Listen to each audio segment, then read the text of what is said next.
मेरी प्यारी प्रिय भक्तजनों, आज हम आप सभी को बहुत ही सुंदर सी जीवित पुत्र का व्रत की पौराणिक कथाओं का श्रवण करने जा रही है। इस कथा का श्रवण करनी मंत्र से माता को पुत्र की प्राप्ति होती है, निसंतान दंपतियों को संतान की प्राप्ति होती है।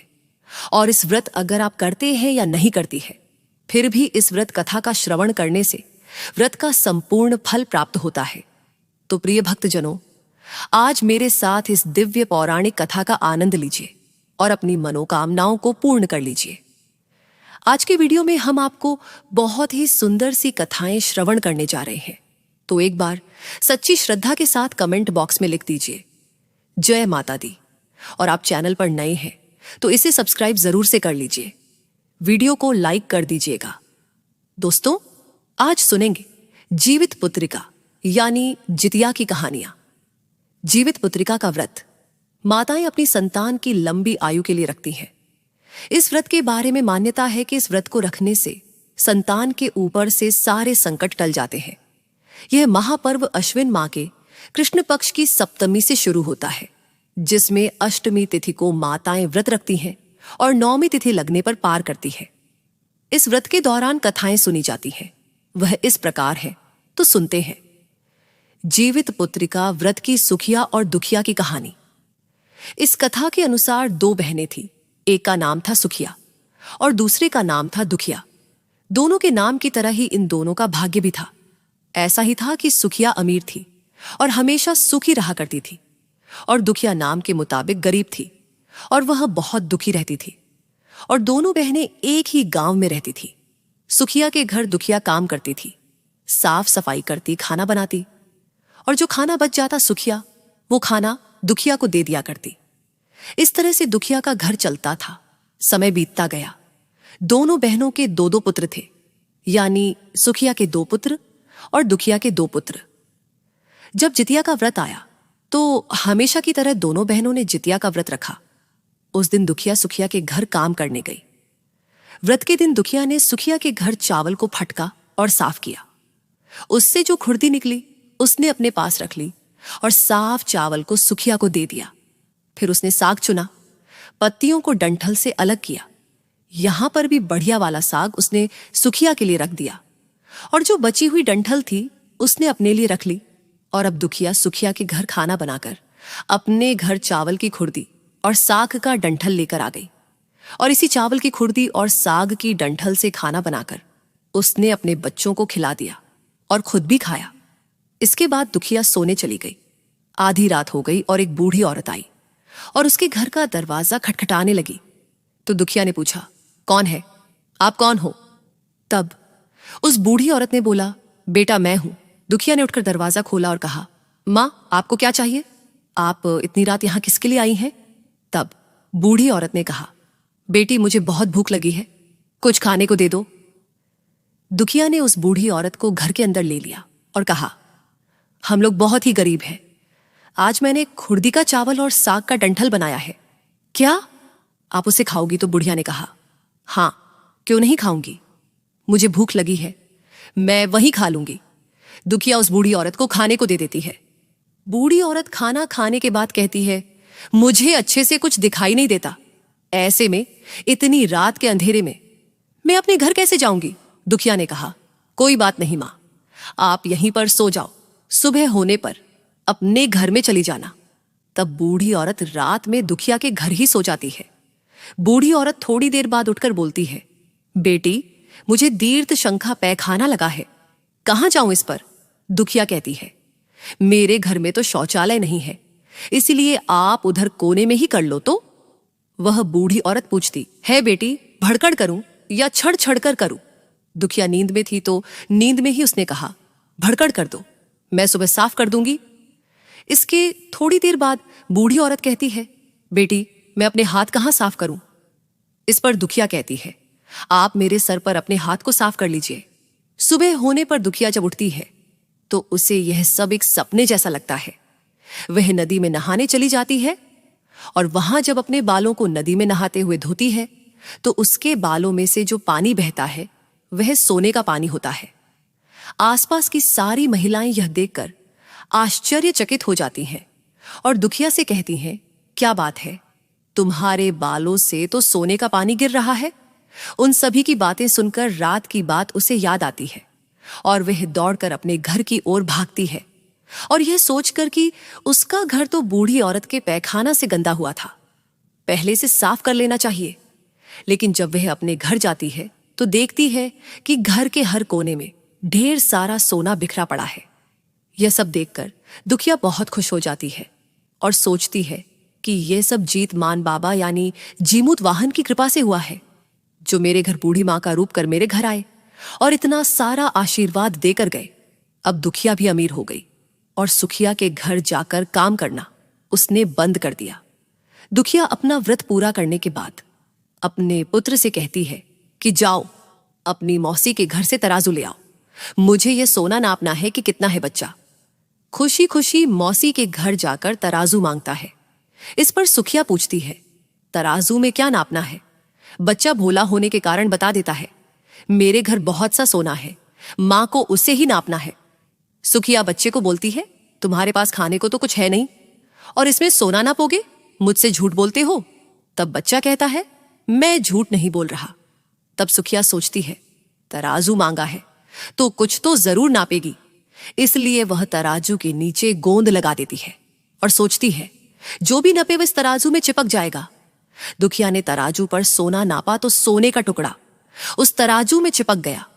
जब बच्चा तराजू लौटाने आया तो सुखिया ने तराजू को उलट पलट कर देखा कि तराजू के पीछे गोंद में क्या लगा हुआ है। उसने देखा यह तो सोना है। यह देखकर सुखिया सोचने लगी कि दुखिया के घर में सोना कहां से आया, इसलिए तो वह कई दिनों से काम को नहीं आ रही।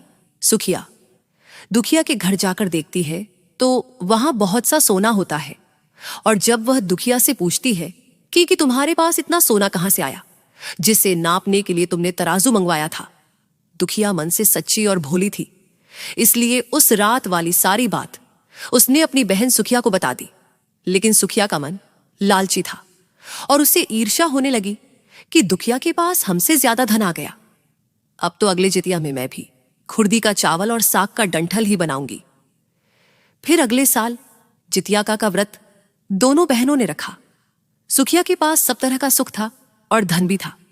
इसके बावजूद वह जितिया के दिन चावल फटक कर साफ करके चावल फेंक कर खुर्दी अपने पास रख लेती है और साग तोड़कर फेंक कर डंठल भी अपने पास रख लेती है और वही बना देती है। पूजा पाठ और खा पीक सुखिया सोने चली जाती है। आधी रात को उसके घर में भी एक बूढ़ी औरत आती है। सुखिया उसी का तो इंतजार कर रही थी। उसने तुरंत दरवाजा खोल दिया और उस बूढ़ी औरत को अपने घर के अंदर ले लिया। बूढ़ी औरत ने कहा, मुझे बहुत भूख लगी है, खाने को कुछ दे दो। इस पर सुखिया कहती है, मैंने तो खुर्दी का चावल और डंठल का साग बनाया है, तो मैं वही दे दूं। बूढ़ी औरत कहती है, कोई बात नहीं, वही दे दो, मैं खा लूंगी। सुखिया ने वही खाना परोस कर बूढ़ी औरत को दे दिया और सोने चली गई। थोड़ी देर बाद बूढ़ी औरत ने उससे कहा, मुझे रात में दिखाई नहीं देता, मैं घर कैसे जाऊं? तो उसने कहा, आप यहीं सो जाओ। बूढ़ी औरत थोड़ी देर बाद कहती है, मुझे पैखाना लगा है, कहां करूं? तो सुखिया ने कहा, वहीं कोने में कर लो। इसके बाद बूढ़ी औरत फिर बोलती है कि भड़कड़ करूं या छड़ छड़ करूं। यहां सुखिया को याद नहीं आता दुखिया ने क्या बताया था, तो वो बोलती है, मां छर छर कर दो। बुढ़िया ने कहा, मैं अपना हाथ साफ कहां करूं? इस पर सुखिया कहती है, मेरे सर पर हाथ साफ कर लीजिए। जब सुबह सुखिया उठती है तो पूरे घर में गंदगी फैली होती है। इसके अलावा उसके बाल में भी गंदगी लगी हुई थी। यह देखकर सुखिया बहुत दुखी हो जाती है और उसे अपनी बहन पर बहुत गुस्सा आता है। सुखिया गुस्सा होकर अपनी बहन दुखिया को बुलाती है और कहती है, तुमने मुझे झूठ कहा था, मेरा पूरा घर गंदा करवा दिया। तुमने क्या कहा था, भड़कड़ या छड़छड़? तो सुखिया ने बताया, मैंने तो छड़छड़ बोला था। यह सुनकर दुखिया बोली, तुमने यहीं पर गलती कर दी। तुम्हारे पास तो सब कुछ था, किसी भी चीज की कोई कमी नहीं थी, फिर भी तुमने लालच किया। तुम्हारे घर स्वयं जीमूत वाहन भेस बदल कर आए, किंतु फिर भी तुमने उन्हें अच्छा खाना नहीं परोसा। मेरे पास तो कुछ नहीं था, इसलिए मैंने उन्हें खुर्दी का चावल और साग का डंठल दिया था, लेकिन अपने घर आए भगवान का तुमने अपमान किया। तुम्हारे पास सब कुछ होने पर भी तुमने लालच किया। इसलिए तुम्हारे साथ बरा हुआ। तो यह थी सुखिया और दुखिया की जीवित पुत्रिका की कथा। चलिए सुनते हैं। गंधर्व के राजकुमार का नाम जीमूत वाहन था। वे बड़े उदार और परोपकारी थे। जीमूत वाहन के पिता ने वृद्धावस्था में वानप्रस्थ आश्रम में जाते समय इनको राज सिंहासन पर बिठाया, लेकिन इनका मन राजपाट में नहीं लगता था। वह राज्य का भार अपने भाइयों पर छोड़कर स्वयं वन में पिता की सेवा करने चले गए। वन में जीमूत वाहन की मलव नामक राजकन्या से मुलाकात हुई और दोनों में प्रेम हो गया। एक दिन जब वन में भ्रमण करते हुए जीमूत वाहन काफी आगे चले गए, तब उन्हें एक वृद्ध औरत विलाप करते हुए दिखी। जब उन्होंने पूछा तो पूछने पर वृद्धा ने रोते हुए बताया, मैं नागवंश की स्त्री हूं। मुझे एक ही पुत्र है। पक्षीराज गरुड़ के कोप से मुक्ति दिलाने के लिए नागों ने यह व्यवस्था की है कि वह गरुड़ को प्रतिदिन भक्षण के लिए एक युवा नाग सौंपते हैं। आज मेरे पुत्र शंखचूड़ की बलि का दिन है। आज मेरे पुत्र के जीवन पर संकट है और थोड़ी देर बाद मैं पुत्र विहीन हो जाऊंगी। एक मां के लिए इससे बड़ा दुख और क्या होगा कि उसके जीते जी उसका पुत्र ना रहे। जीमूत वाहन को यह सुनकर बहुत दुख हुआ। उन्होंने उस श्रद्धा को आश्वस्त करते हुए कहा, डरो मत, मैं तुम्हारे पुत्र के प्राणों की रक्षा करूंगा। आज उसके स्थान पर स्वयं मैं अपने आप को लाल कपड़े में ढककर वादशिला पर लेट जाऊंगा, ताकि गरुड़ मुझ खा जाए और तुम्हारा पुत्र बच जाए। इतना कहकर जीमूत वाहन ने शंखचूड़ के हाथ से लाल कपड़ा ले लिया और वे उसे लपेटकर गरुड़ को बलि देने के लिए चुनी गई। वधशिला पर जाकर लेट गए। निश्चित समय पर गरुड़ बड़े वेग से आए और वे लाल कपड़े में ढके जीमूत वाहन को पंजे में दबाकर पहाड़ के शिखर पर ले जाकर बैठ गए। गरुड़ ने अपनी कठोर चोंच का प्रहार किया और जीमूतव के शरीर से मांस का बड़ा हिस्सा नोच लिया। इसकी पीड़ा से जीमूत वाहन की आंखों से आंसू बह निकले और वह दर्द से कराने लगे। अपने पंजे में जकड़े प्राणी के आंखों से आंसू और मुंह की कहार सुनकर गरुड़ बड़े आश्चर्य में पड़ गए, क्योंकि ऐसा पहले कभी नहीं हुआ था। उन्होंने जीमूत वाहन से उनका परिचय पूछा। जीमूत वाहन ने सारा किस्सा कह सुनाया कि कैसे एक स्त्री के पुत्र की रक्षा करने के लिए वह अपने प्राण देने आए हैं। उन्होंने कहा, आप मुझे खाकर अपनी भूख शांत करें। गरुड़ उनकी बहादुरी और दूसरे की प्राण रक्षा के लिए स्वयं का बलिदान देने की हिम्मत से बहुत प्रभावित हुए। उन्हें स्वयं पर पछतावा होने लगा। वह सोचने लगे कि एक मनुष्य है जो दूसरे के पुत्र की रक्षा के लिए स्वयं की बलि दे रहा है, और एक मैं हूं जो देवों के संरक्षण में हूं, लेकिन दूसरों की संतान की बलि ले रहा हूं। उन्होंने जीमूत वाहन को मुक्त कर दिया। गरुड़ ने कहा, हे उत्तम मनुष्य, मैं तुम्हारी भावना और त्याग से बहुत प्रसन्न हूं। मैंने तुम्हारे शरीर पर जो घाव किए हैं वो तुरंत ठीक हो जाए। तुम अपनी प्रसन्नता के लिए मुझसे कोई वरदान मांग लो। राजा जीमूत वाहन ने कहा, हे पक्षीराज, आप तो स्वयं समर्थ हैं। यदि आप प्रसन्न हैं तो वरदान देना चाहते हैं तो आप सर्पों को अपना आहार बनाना छोड़ दें। आपने अब तक जितने भी प्राण लिए हैं उनको जीवन प्रदान करें। गरुड़ जी ने सबको जीवन दान दे दिया और नागों की बलि ना लेने का वरदान भी दिया। इस प्रकार जीमूत वाहन के साहस से नाग जाति की रक्षा हुई। गरुड़ ने कहा, जैसी तुम्हारी इच्छा है वैसा ही होगा। हे राज, जो स्त्री तुम्हारे इस बलिदान की कथा सुनेगी और विधि पूर्वक व्रत करेगी, उसकी संतान मृत्यु के मुंह से भी निकल आएगी।